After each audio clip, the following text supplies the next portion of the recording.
La semana pasada, si recordáis, estuvimos viendo, bueno, el domingo pasado vimos, este domingo no, el anterior, vimos como una introducción al tema del matrimonio, al tema de la familia en general, y la semana pasada empezamos a ver los diversos componentes, digamos, del matrimonio.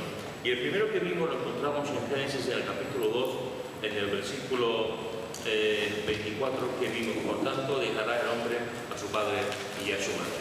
Y vimos que esa es la primera expresión, la primera enseñanza que Dios nos da en cuanto a los componentes y a la importancia del matrimonio.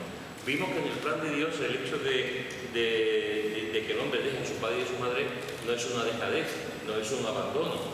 Dios no quiere que dejemos al padre y a la madre, ni mucho menos. Y vimos que tanto en el decálogo como después Pablo en los Efesios, y vimos también un texto en Timoteo, que lo que Dios quiere es que honremos a nuestros padres, que estemos con nuestros padres, que los cuidemos, etc. No.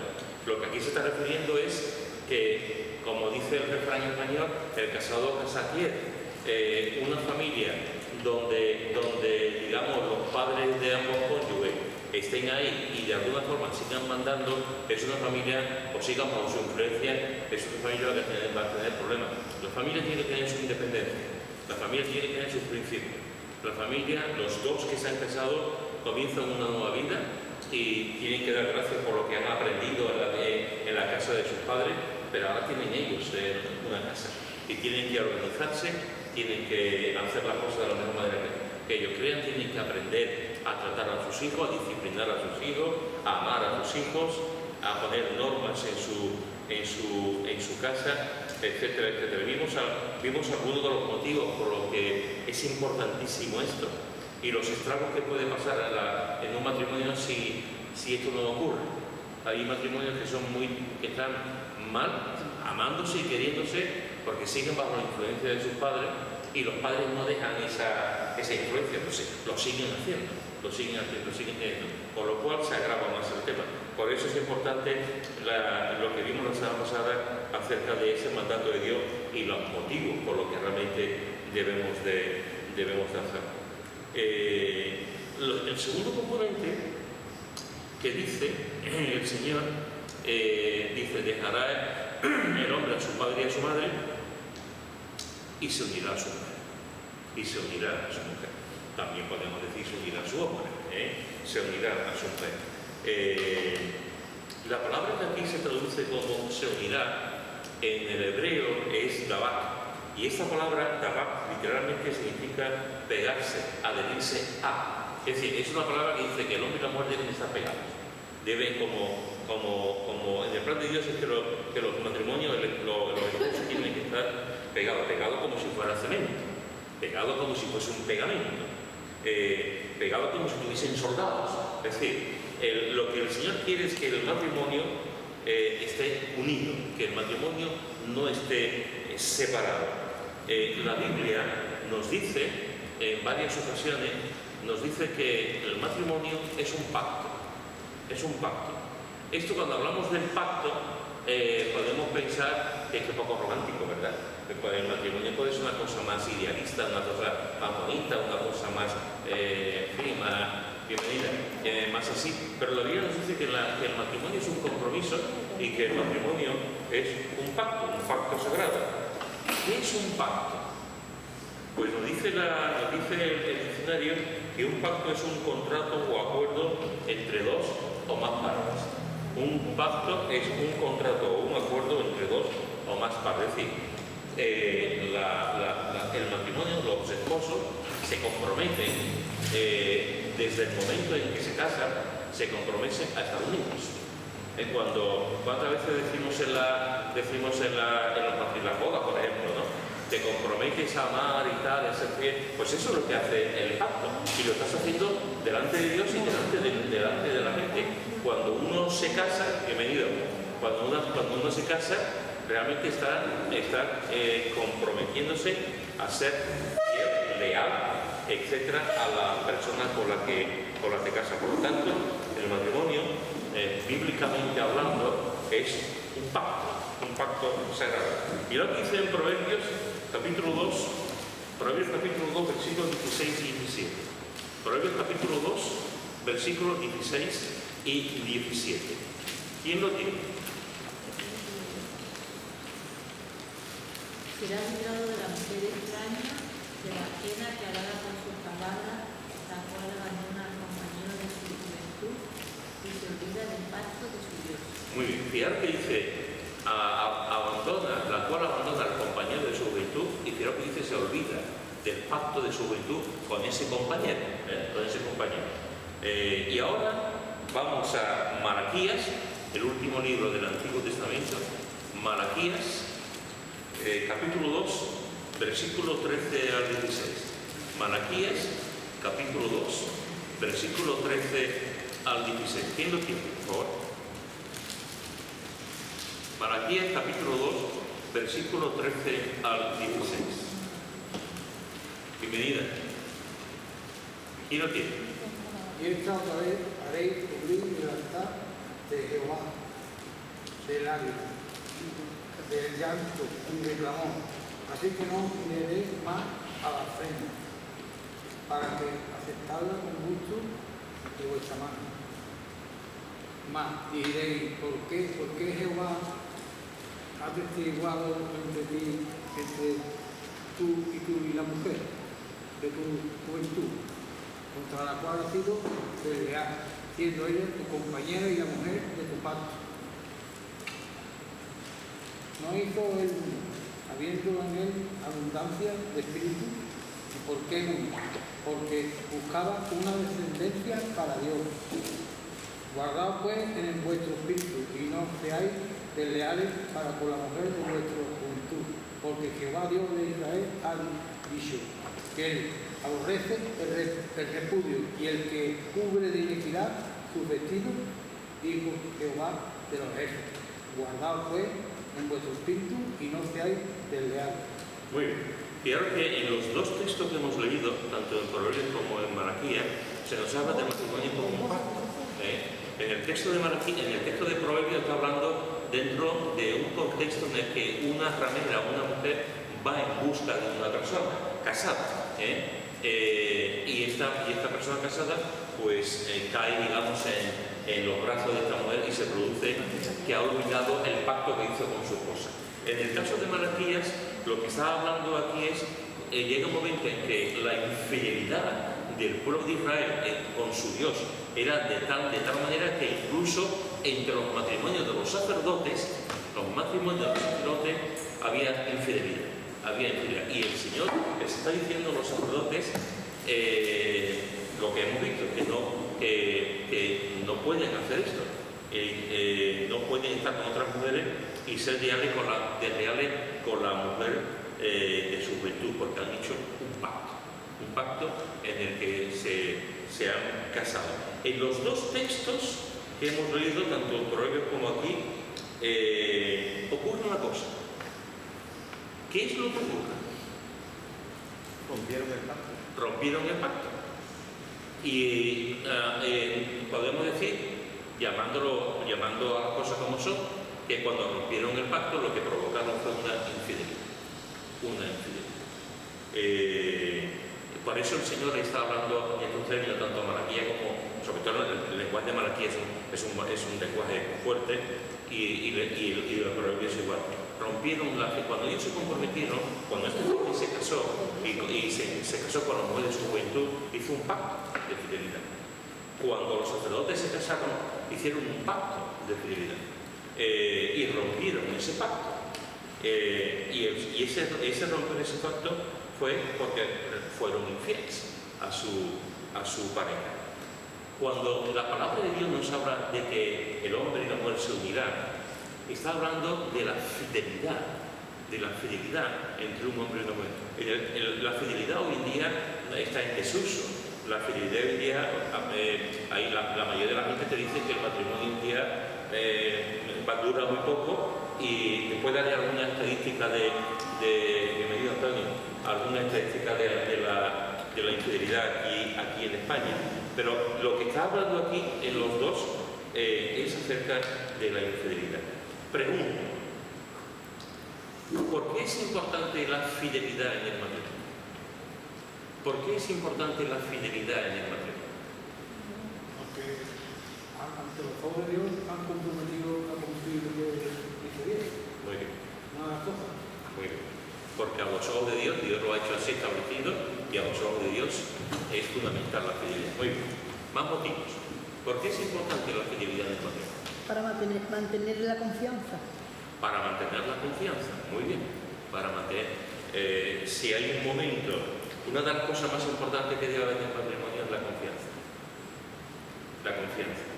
El momento en que un matrimonio deja de tener confianza, mala suerte. Mala suerte. El hombre y la mujer que se aman al Señor y se aman entre ellos deben de confiar plenamente en la otra persona. Yo entiendo que puede haber un área de intimidad en la gente, en los matrimonios, lo puedo entender, pero mi móvil debe estar abierto a Charlie siempre. O sea, y Charlie, su móvil debe estar abierto a mí siempre. O sea, esto de decir, no, que es mi parte de intimidad, todo lo que tenemos debe de estar que el otro cónyuge lo pueda, el dinero, las cuentas bancarias, todo lo que poseemos, el móvil, todo, absolutamente. Porque en el matrimonio, déjame que te diga, aunque tú lo sabes, en el matrimonio es verdad que tenemos que tener un tiempo para estar a solas, evidentemente. Es verdad que debemos tener un tiempo para leer, es verdad que podemos tener un tiempo para andar a solas, es verdad que necesitamos un tiempo. El otro día me decía una hermana, el domingo me decía una hermana, sabéis que en noviembre vamos a tener un retiro. Ahora tenemos nosotros el retiro en octubre, pero en noviembre también va a haber un retiro, nos vamos a ir también a los naranjos, igual. Pues una hermana el domingo me decía, ¿y habrá tiempo para que yo me pierda? Habrá tiempo. Esta hermana tiene 3 hijos, esta hermana tiene 3 hijos y su marido en fin, que está ahí, tiene algún problema, sobre todo con la bebida. ¿Habrá tiempo para que yo me pierda? Y yo le dije, claro, si hay mucho tiempo libre, habrá un tiempo para que tú te pierdas y tú estés sola con tu Dios.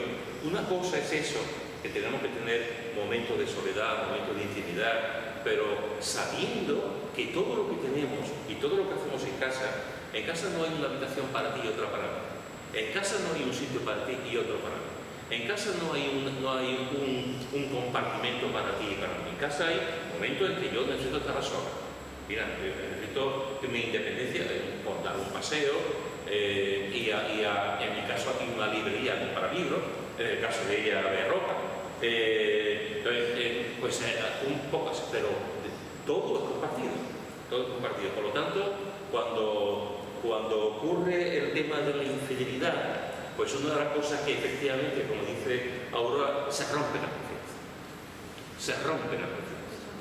Y después, volver a tener la confianza en el matrimonio es creerme, muy difícil. No te digo que sea imposible, pero va a tardar años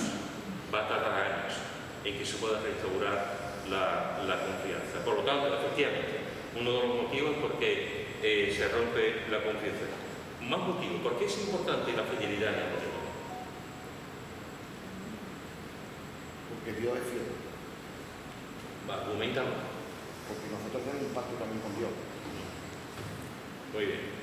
No solamente hacemos un pacto, como decía también él, no solamente hacemos un pacto con el cónyuge, que hacemos un pacto con Dios también. Y estamos diciéndole al Señor que vamos a ser fieles con la pareja que Él nos ha dado. Muy bien. Otra pregunta. Esto también tiene su... Y quizás sería bueno que lo pensáramos un poquito. ¿Qué lleva a una persona, a un cónyuge, a ser infiel? ¿Qué lleva a un cónyuge a ser infiel?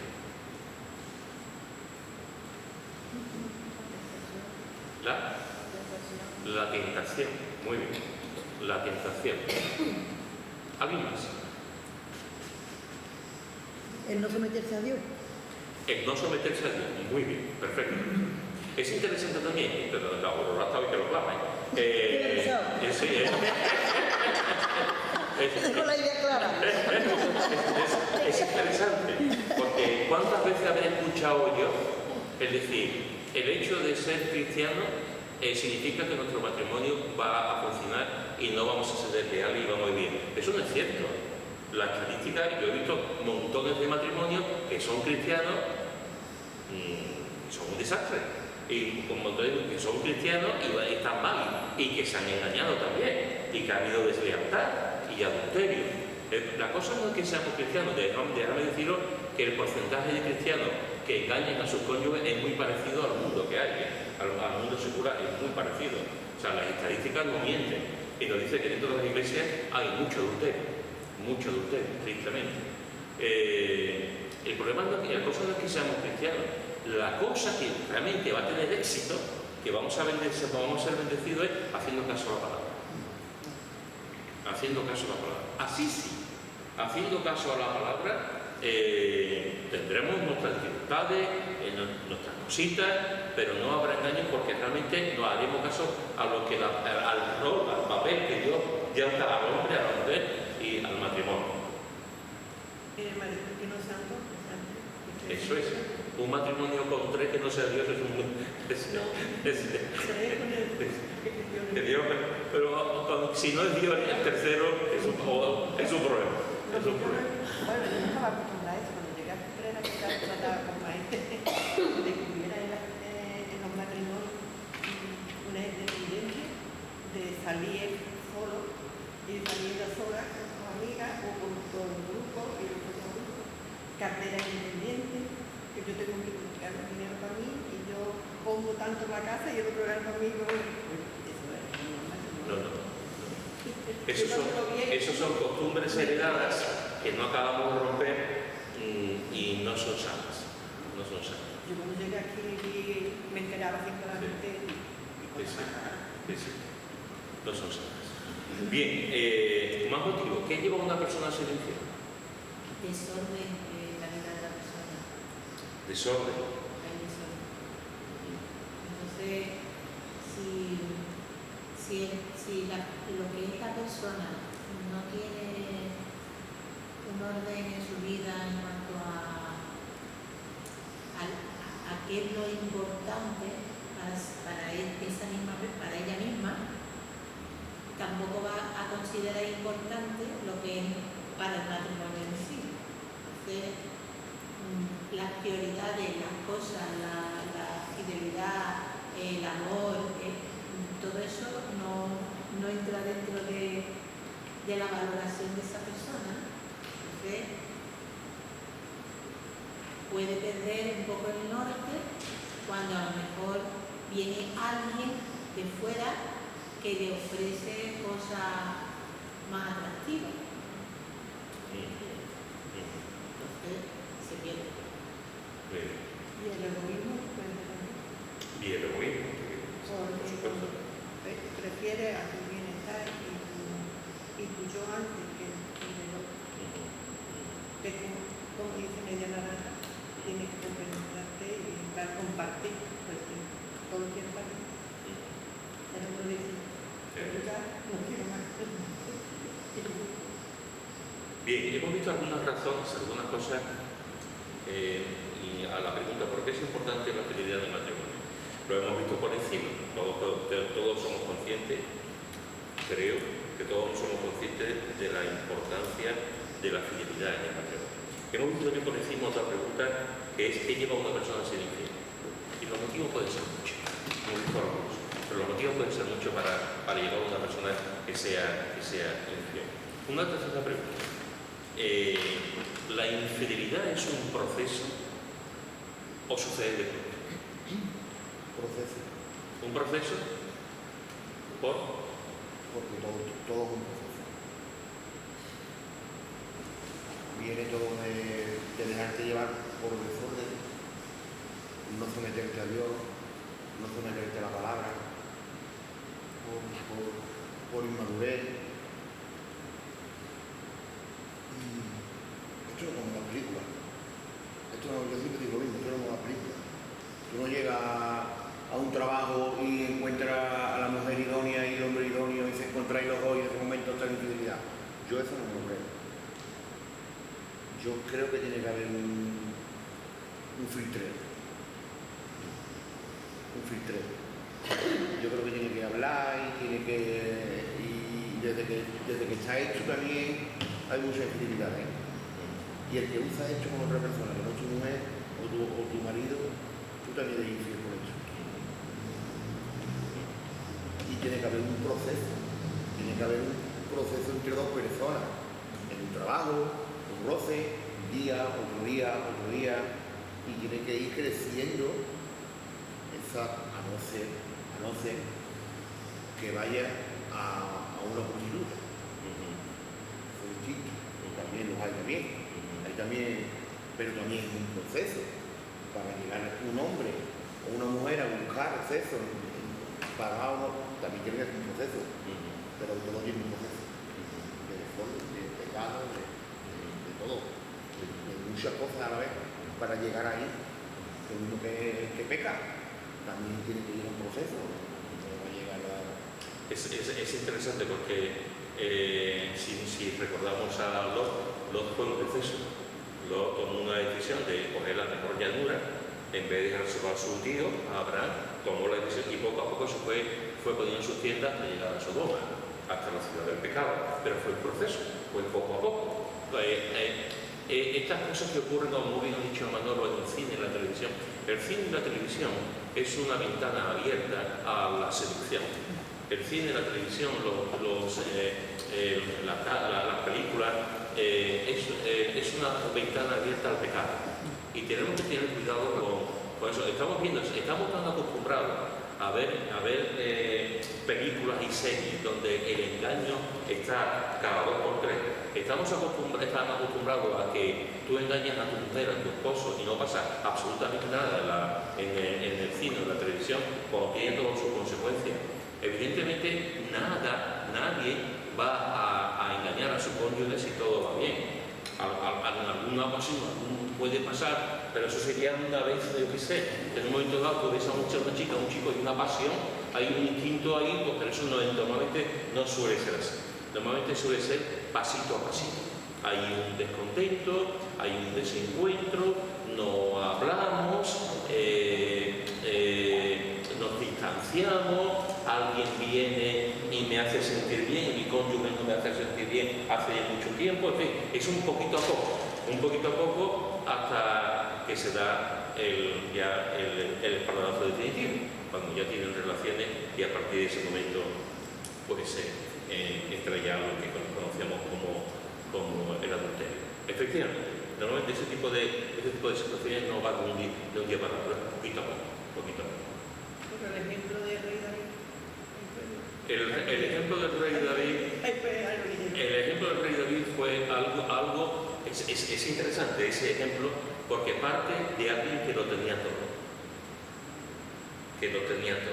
Entonces, como tenía el control de todo y podía hacer su santa voluntad, el hombre se encaprichaba. La Biblia nos dice que David tenía muchas mujeres, igual que Salomón. Entonces, cuando sale a la terraza se encuentra con aquella mujer que se estaba bañando, pues el hombre, el instinto, el deseo surgió. El deseo Dios lo ha establecido. El deseo no es algo pecaminoso, el deseo no es malo. El deseo es pecaminoso si no va en la dirección adecuada. El deseo es pecaminoso si tú estás buscando a una persona que no es tu cónyuge. Pero el desear a tu cónyuge, eso no es nada pecaminoso, mucho menos. Dios lo ha establecido, Dios lo ha hecho. Lo que pasa es que aquí encontramos un hombre que vagaba a su aire. Encontramos a un hombre que es verdad que amaba profundamente al Señor, pero en aquel día, en aquel momento, que tenía que haber estado la guerra, estaba tranquilo en su casa, se vio y el instinto y el hecho de que soy el rey y puedo hacer lo que me dé la gana, pues activó la cosa. Pero no es lo normal. O sea, no es lo normal suele ser, como hemos estado hablando, poquito a poco. Es curioso porque fijaros que preparando el estudio esta semana vi un informe de la Clínica Mayo y dice este informe de la Clínica Mayo dice algunos factores por los que hay infidelidad y los floreo, algunos factores por los que hay infidelidad y dice por falta de desafecto, pérdida de cariño, amor y cuidado mutuo, por falta de compromiso con la relación, problemas de comunicación en la pareja, baja autoestima, problemas de salud física como la depresión o la ansiedad, adicción al alcohol, a las drogas o a la sexualidad, que también lo hay, problemas matrimoniales no resueltos, falta de vida sexual, cambios importantes en el matrimonio como tener un hijo o que el hijo se vaya de casa, pasar mucho tiempo separados, etcétera, etcétera, etcétera. Todo este tipo de cosas y más que podemos tener, pues son causas por las que una persona, un cónyuge, puede engañar a su esposo o a su esposa. Y esto tenemos que tenerlo presente. No solamente hay una causa, puede haber muchas. Sobre todo la más importante, la falta de comunicación en el matrimonio, la falta de unidad del matrimonio, la falta de cariño, de amor, de respeto en el matrimonio. Cuando un matrimonio hay falta de amor, falta de afecto, uno va a buscar el afecto fuera.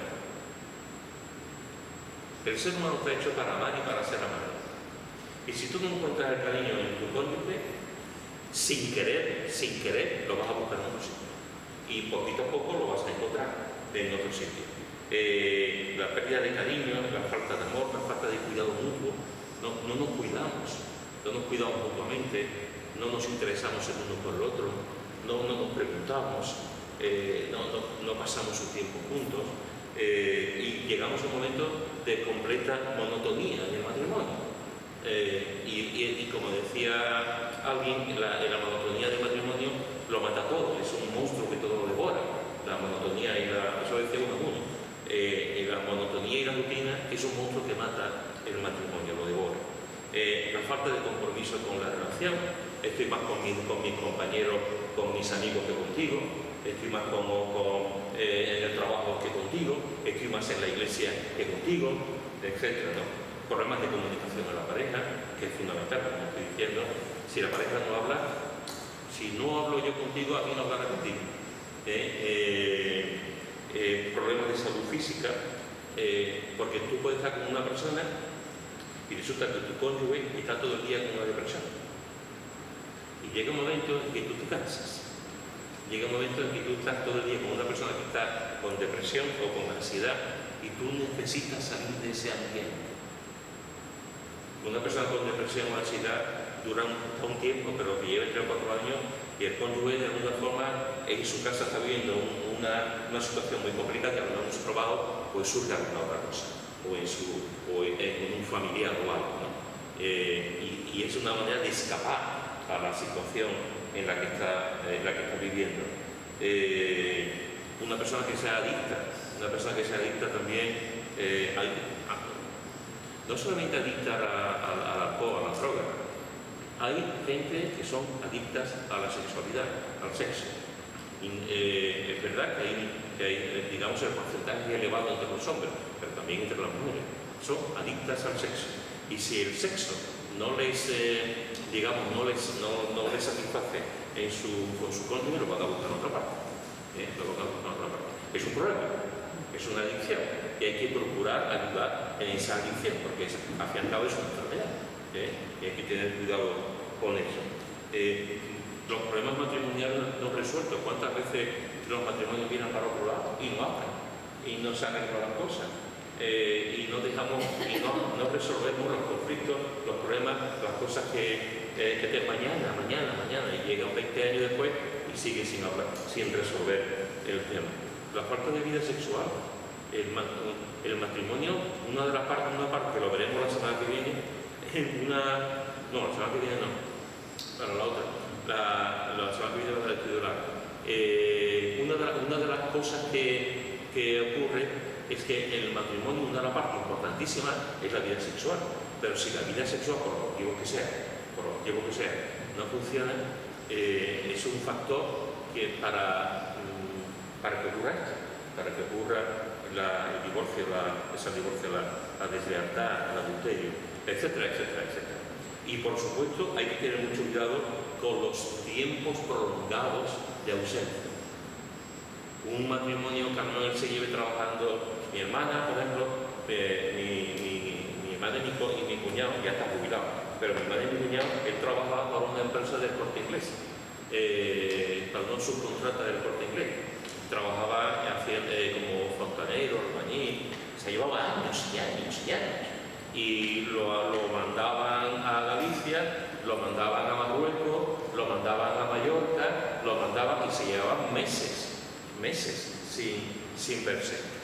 No ha ocurrido nada, no ha ocurrido, vamos, que yo sepa, no ha ocurrido nada de altar, pero se podía haber ocurrido, porque el matrimonio tiene que estar junto.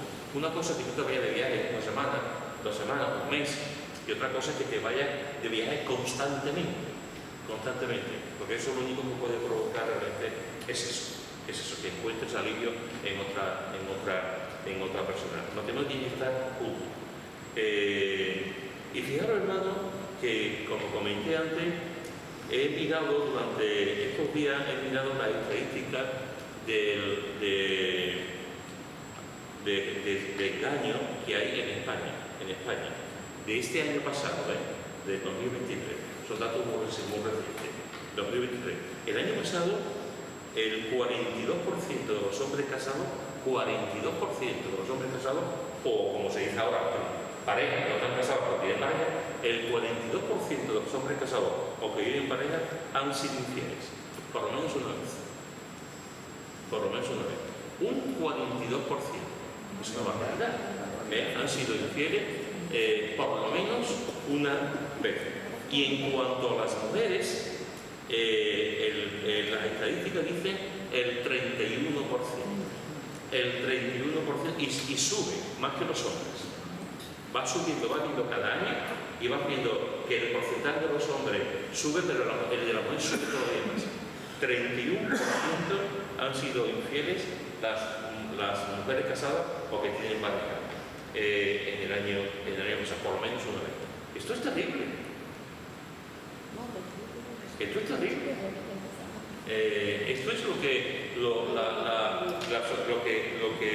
lo que hay en la sociedad, y a eso une las películas, las novelas, la televisión, une todo eso, y esto es un campo sin país. Pero yo creo que hoy la mujer no se quiere, no es que tenga que estar sometida a ella, pero no acabamos de cabeza con ella. Pero el marido tampoco, ¿no? Ya, pero sí, claro, el marido tampoco, pero lo que quiero decir que antes se daban más los hombres que las mujeres, pero hoy las mujeres... Antes se daba más en los hombres que las mujeres porque los hombres estaban más en la calle. Las mujeres estaban en sus casas. Hoy en día no. Hoy el mundo laboral está abierto a los dos. Entonces hay muchísimas mujeres que están trabajando igual que los hombres. Por lo tanto, las situaciones son diferentes. Claro, tienen animales. Lo mismo está mal que un hombre engañe a su cónyuge y una mujer engaña a su cónyuge. Lo mismo es. Pero claro, las oportunidades que hay hoy en día no las había hace 40 años. Es diferente completamente. Y las había, y los había, pero ahora se han multiplicado muchísimo más, y ahí están las estadísticas. Es interesante porque fijaros que la Biblia nos enseña que cuando los esposos se casan, como he dicho al principio y como hemos leído, una de las cosas que tiene el compromiso que adquieren el matrimonio es a ser fieles el uno al otro. No es a como yo me pueda sentir hoy. Hoy tengo ganas de engañar a mi marido, o engañar a mi mujer, no. Ni como yo me pueda sentir. Es un compromiso. Y eso es algo que tenemos que tener muy presente. No depende del sentimiento, no depende del momento en que yo esté, no depende de mi situación. Es un compromiso que he adquirido delante de Dios y de la persona con la que me he comprometido a vivir para el resto de mi vida. Jesús lo enseñó también. Y es lo que dice en Mateo capítulo 19, que también lo vimos la semana pasada. Mateo capítulo 19, versículo 4 al 6. Mateo 19, versículo 4 al 6. Jesús respondió y le dijo: ¿no habéis leído que lo que hizo al principio hombre y mujer lo hizo? Y dijo: por esto el hombre dejará padre y madre y se unirá a su mujer, y los dos serán una sola carne. Así que no son ya más dos, sino una sola carne. Por tanto, lo que Dios juntó, no lo separe el hombre. Muy bien, fijaos como aquí alguien puede decir, bueno, lo que hemos visto antes está en Génesis, y eso se le quita al pavo, porque eso hace ya un montón de miles de años, pero es que Jesús también lo enseña. Jesús también, como no puede ser de otra manera, porque él ha escrito la Escritura.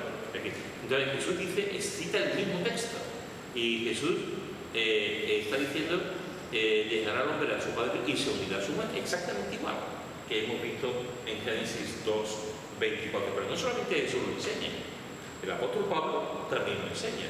Efesios capítulo 5, versículo 31. Efesios capítulo 5, versículo 31. ¿Quién lo tiene?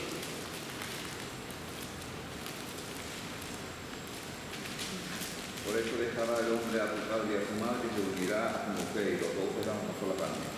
Muy bien, y se unirá a su mujer, y lo está citando también. Por cierto, déjame decir lo que este es el texto que más se repite en la Biblia. Tanto en Génesis 3, que hemos visto antes, 2:24, como en los Evangelios, como aquí, este texto se repite antes del pecado y después del pecado. Se repite la importancia de que el matrimonio esté unido. El 23 es algo muy importante también para el matrimonio, porque por lo demás cada uno de vosotros ame también a su mujer, como a sí mismo. Tiene que amar a su pareja como a sí mismo. Cuando hablemos del papel del hombre y de la mujer entraremos en texto. Porque es importante que sepamos lo que la Biblia nos dice acerca del papel del hombre y el papel de la mujer. Y aquí tiene que ver. Fijaros también lo que dice Romanos capítulo 7, versículo 1 al 3. Romanos capítulo 7, versículo 1 al 3. ¿Quién lo tiene? ¿Acaso ignoráis, hermanos, pues hablo por los que conocen la ley, que la ley se enseñorea del hombre entre tanto que éste vive? Porque la mujer casada está sujeta por la ley al marido mientras éste vive, pero si el marido muere, ella queda libre de la ley del marido. Así que, si en vida del marido se uniere a otro varón, será llamada adúltera, pero si su marido muriere, es libre de esa ley, de tal manera que si se uniere a otro marido, no será adúltera. Muy bien, mirad cómo aquí el apóstol Pablo vuelve también a hablar de la figura del matrimonio, y está hablando de cómo están casados, y dice, al final del versículo 3, dice, de tal manera que si se uniere a otro marido, no será adúltera. ¿Por qué?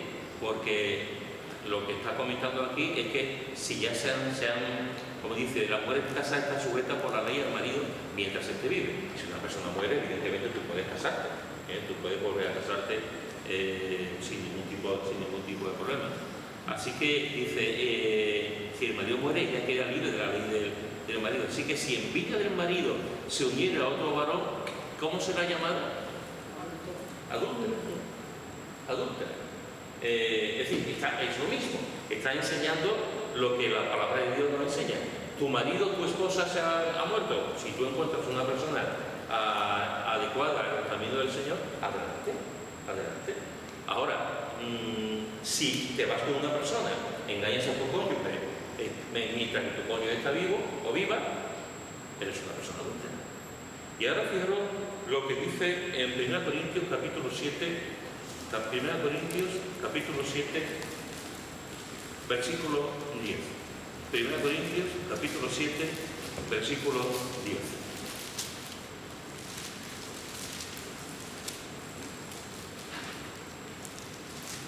Pero a los que están unidos en matrimonio, mando no yo, sino el Señor, que la mujer no se separe del marido. Muy bien. Otra vez aquí el apóstol Pablo diciendo los que están unidos, que la mujer no se separe del marido. Evidentemente el hombre no se separe de la mujer. Hay un texto muy interesante que nos habla de un poco de la personalidad del adulto. Mirad lo que dice en Proverbios capítulo 7, Proverbios capítulo 7, versículo 21 al 23. Proverbios capítulo 7, versículo 21 al 23. Alguien que lea que no haya leído que no haya leído esta parte. Proverbios 7, del 21 al... Perdón, capítulo 7 no. Proverbios 6, 32, 33. Proverbios 6, 32 y 33. Mas el que cometa adulterio es falto de entendimiento. Rompe su alma, el que está herida y vergüenza hallará, y se afrenta nunca será borrado. Muy bien, ¿qué aprendemos aquí? ¿Qué es lo que, ¿quién comete adulterio? ¿Cómo se le llama aquí a la persona que comete adulterio? Tonto. Tonto, falto de entendimiento. Falto de entendimiento.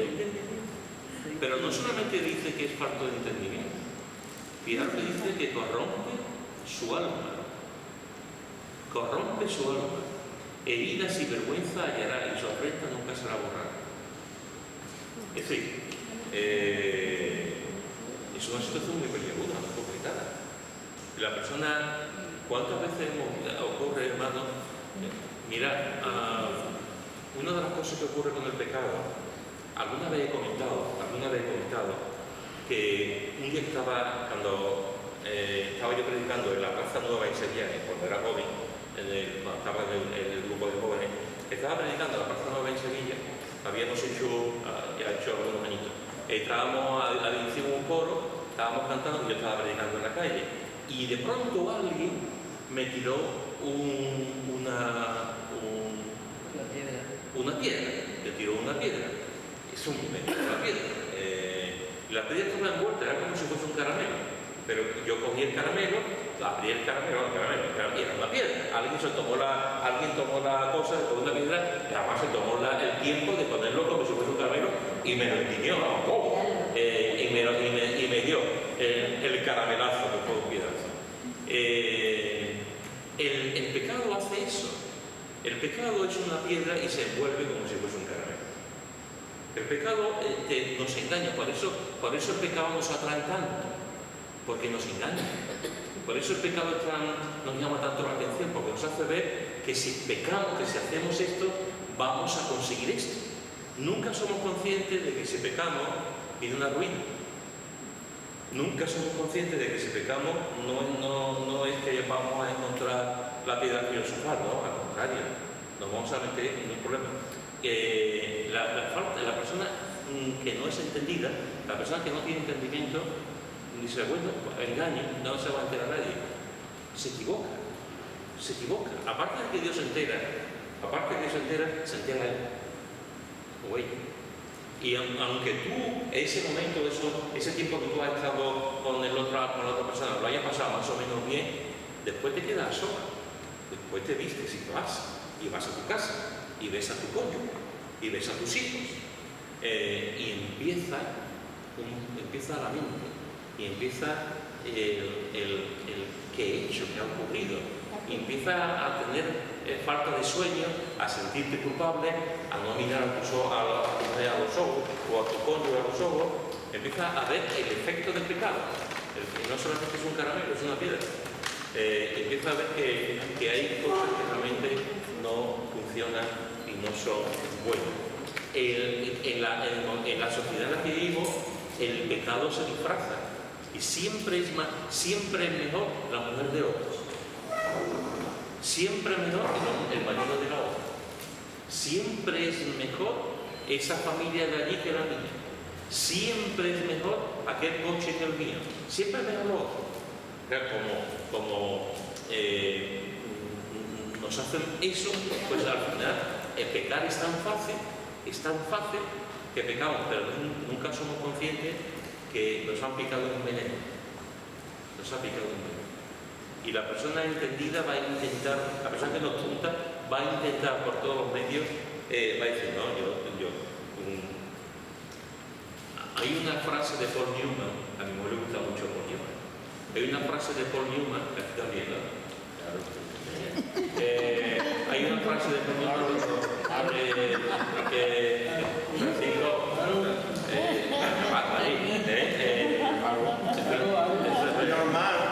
¿qué vamos a hacer? Hay una frase de Paul Newman que algún periodista le dice, porque se ha llevado muchos años casado con John Watson, una actriz, muchos años casado, y un periodista le preguntó, ¿y no ha sido alguna vez infiel o descarado el periodista con la mujer? Y es interesante porque Paul Newman dijo, ¿para qué quiero una hamburguesa si tengo un filete de ternera? Ole. ¿Para qué quiero una hamburguesa si tengo un filete de ternera en casa? La respuesta es no, pero la respuesta está antes. ¿Para qué me voy con una mujer? ¿Para qué me estás con una mujer cuando tengo a mi hija? Cuando tengo un filete de ternera en mi casa, ¿para qué voy a ir con otra persona? ¿Tiene un bombón? Que tiene un bombón. O el marido, o la esposa, ¿para qué voy a ir con otro hombre cuando tengo un bombón en mi casa? Entonces, en este sentido, lo que hace... Paul Newman era un hombre entendido. Lo que hace el pecado realmente es esto. Nos entontece y nos hace mal. Nos provoca afrenta, heridas y vergüenza. Proverbios capítulo 7, versículo 21 al 23. Proverbios capítulo 7, versículo 21 al 23. ¿Quién lo tiene? Que no haya leído. Lo rindió con las suavidades y muchas palabras. Le obligó con la zalamería de sus labios. Al punto se marchó tras ella, como va el buey al degolladero, y como el necio a las prisiones para ser castigado. Como el ave que se apresura a la red y no sabe que es contra su vida, hasta que la saeta traspasa su corazón. Fijaos, está diciendo, como el necio va a las prisiones para ser castigado, como el ave que se apresura a la red y no sabe que es contra su vida. Y fijaros esta expresión, hasta que la saeta traspasa su corazón. Hasta que la saeta traspasa su corazón. El adulterio es como una muerte lenta.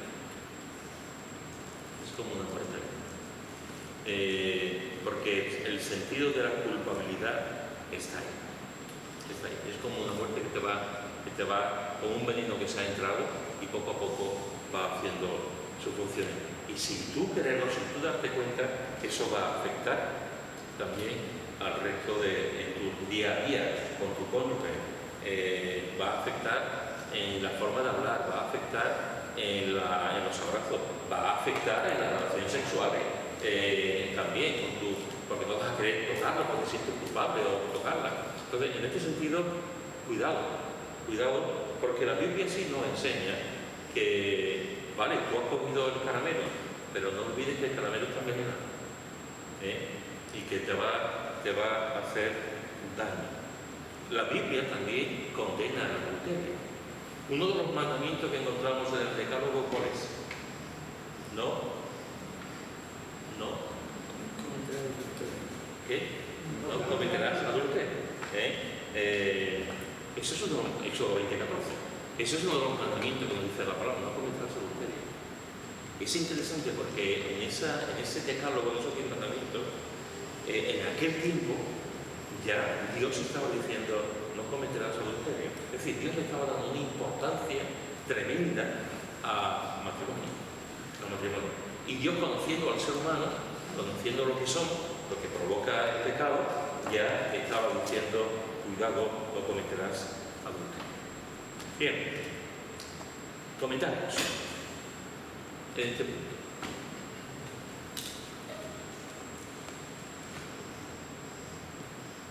¿Qué podemos hacer para no cometer adulterio?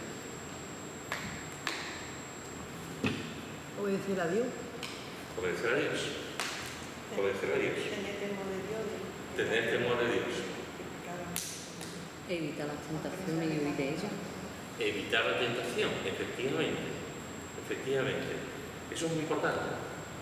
Si, por ejemplo, cuando con las parejas de novio, una de las cosas que cuando hablamos con las parejas de novio y tal, es si tú sabes que vas a ir a un sitio y vas a pasar por un lugar oscuro a las 11 de la noche y allí no hay nadie y las circunstancias se dan, no pases por ahí. No pases por ahí porque lo único que vas a hacer es ganar de complicarte la vida. Entonces pasa por otra parte que haya luz, ¿no? O si tú vas a ir a un cine y te vas a poner la parte de atrás todo a oscura y solamente estáis ustedes dos y la gente está a 5 o 6 asientos para atrás, no te pongas ahí porque las manos pueden ir para otra parte. Entonces hay que tener cuidado. Entonces, en este sentido, lo mismo pasa con el matrimonio, exactamente igual. O sea, recházalo, efectivamente. No te metas ahí. Si tú sabes que hay un compañero de trabajo, una compañera de trabajo, que os estáis mirando mucho, que la forma de hablar está... Y déjame decir una cosa, aquí no, entre nosotros no, pero todo el mundo sabe cuándo coquetea. Todo el mundo sabe cuando uno coquetea.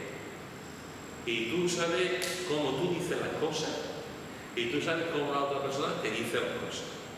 Y tú sabes el juego de ojos. Y tú sabes la entonación de la voz. Y tú sabes, ese tipo de cosas se sabe. Pero si tú estás ahí y estás coqueteando con una persona y sabes que eso puede llegar a una situación mala, déjalo antes de que te quemes. Déjalo antes de que traspases la línea. Después te vas a arrepentir. Pero el daño está hecho. Job fue un hombre que pasó muchísimas dificultades, muchísimas cosas. Pero Job fue un hombre sabio. Mirad lo que dice en Job capítulo 31, versículo 1. Job capítulo 31, versículo 1. ¿Quién lo quiere ver? Job 31, 1. Este es un texto que merece la pena memorizarlo. Es muy cortito, pero es importantísimo. Job 31, 1. Hice pacto con mis ojos, ¿cómo pues había yo de mirar a una virgen? ¿Qué os parece? ¿Qué es lo que hizo Job? Autocontrol. ¿Qué es lo que hizo Job? Hice pacto con mis ojos. No sabemos aquí la edad que tenía Job, pero no era un niño. Porque Job ya había tenido 10 hijos, era una persona ya, o sea, Job ya era mayor, tenía, y sin embargo, y era rico. Job hizo pacto con sus ojos. Y el pacto que hace, el autocontrol, como dice ella, lo que hace es, ¿cómo había yo de mirar a una virgen? ¿Cómo voy a ser como David? Que David se complació viendo a la mujer. Tengo que ser como José. Y si la mujer me está proponiendo algo, abrir con la línea de Dios. Antes de pecar contra Dios y de pecar contra Dios. Entonces, hice pacto con mis ojos. Esto es tremendo, porque un hombre ya mayor como Job, a veces pensamos que el pecado solamente viene de la juventud. Y déjame deciros que no. Hay personas ya mayores que siguen teniendo instintos. Y hay personas mayores que siguen teniendo deseos. El hecho de ser mayor no significa que no tengan deseos. Entonces hay que tener cuidado. Esta semana pasada me enteré, esta semana pasada la otra, cosas que ocurren tristemente. A mí no me gusta decir las cosas. Pero bueno, nos puede ayudar, ¿no? Me enteré de un pastor muy importante en Estados Unidos, muy importante, una persona muy conocida, con ya mayor, con 70 y pico de años, con una trayectoria, casado, con hijos, muy conocido en Estados Unidos, y con la vejez, siendo tan mayor, pues tuvo una aventura con una mujer. Ha salido a la luz y ha dejado el pastorado, con todo lo que no estaba obligado, seguía pastoreando, con toda su vida en la última parte de su vida, que podía haber acabado con honor y gloria, como decimos, acabar su carrera delante de Dios bien, aunque pues siendo vergüenza para su familia, para él también, porque el dolor que habrá tenido es tremendo, pero no pensemos que el pecado viene solamente de los jóvenes, no. Job tuvo que hacer un pacto con sus ojos. Cuidado con eso. Cuidado aquí. Cuidado con el pensamiento. Siglos después,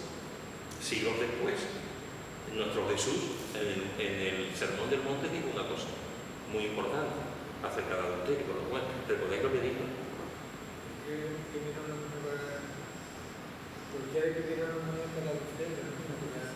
Jesús mismo lo enseñó.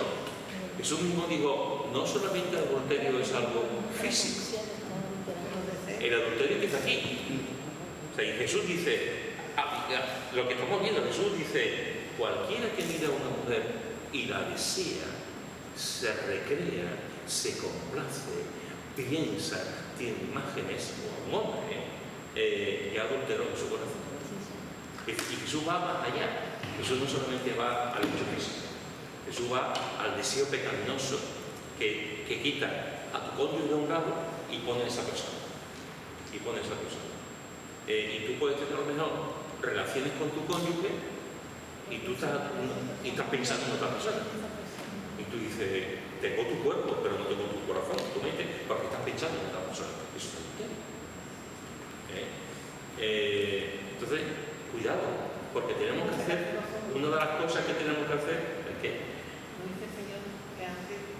que saquemos los ojos. Tenemos que, no literalmente, no tenemos que ir como la pedagogía,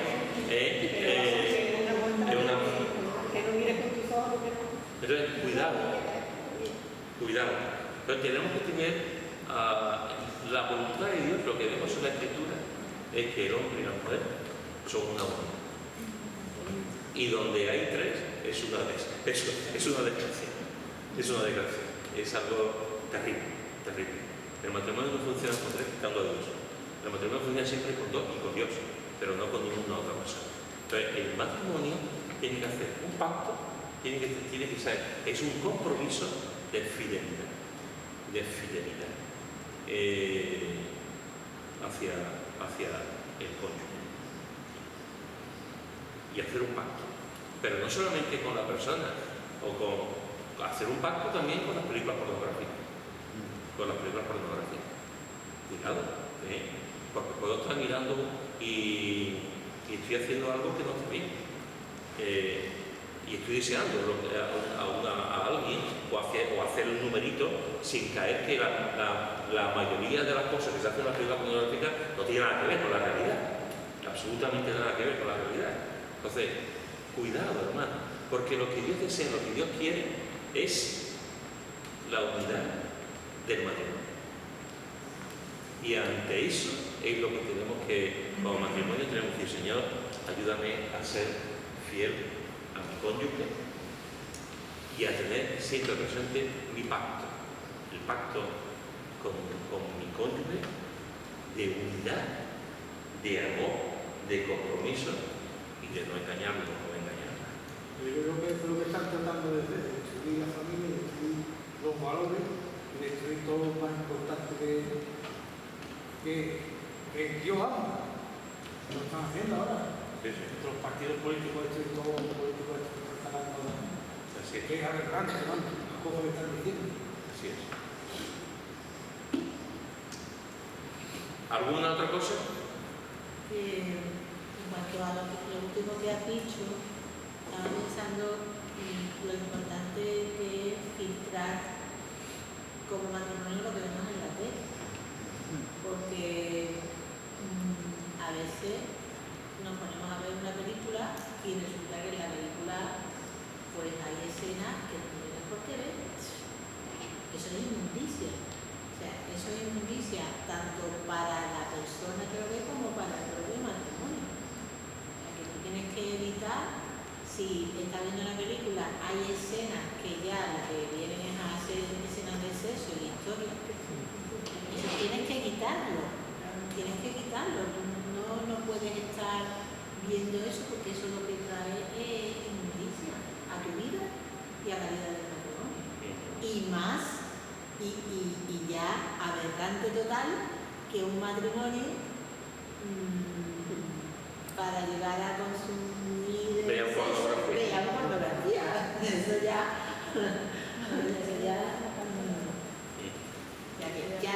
como persona, la pornografía ya es inmundicia total y pecado. Pero como matrimonio, ya es que eso lo que llevas a tu casa, a tu matrimonio, eso es la verdad. Así es, nos lleva al sexo solamente. El sexo no es sexo solamente, el sexo es ternura, el sexo es cariño, el sexo es caricias, Amor. el sexo es amor, no solamente es un acto físico. Sí, pero que lo que estás haciendo eso es haciéndote partícipe con otras personas de eso. Entonces, no.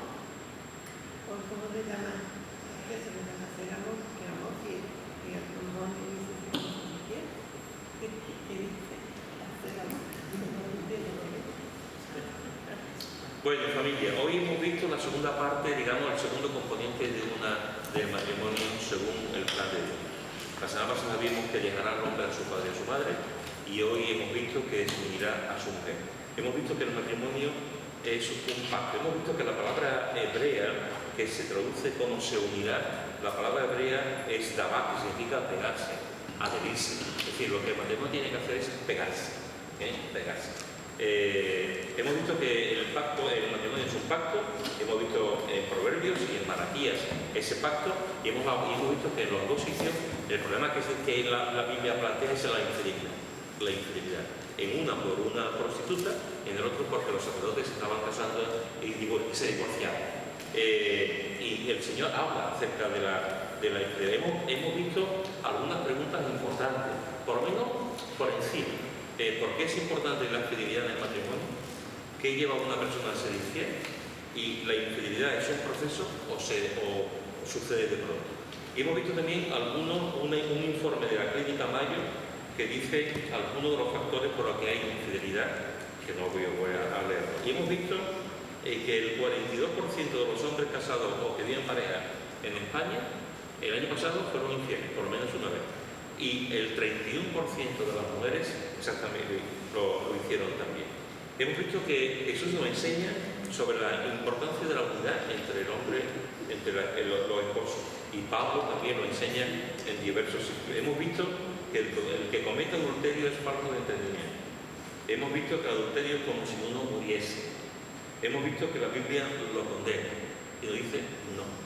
Y hemos visto que tenemos que cuidar nuestros ojos, nuestros pensamientos y hacer un pacto con nuestros pensamientos y un pacto con nuestros ojos para no fijarnos en lo que no tenemos que fijarnos.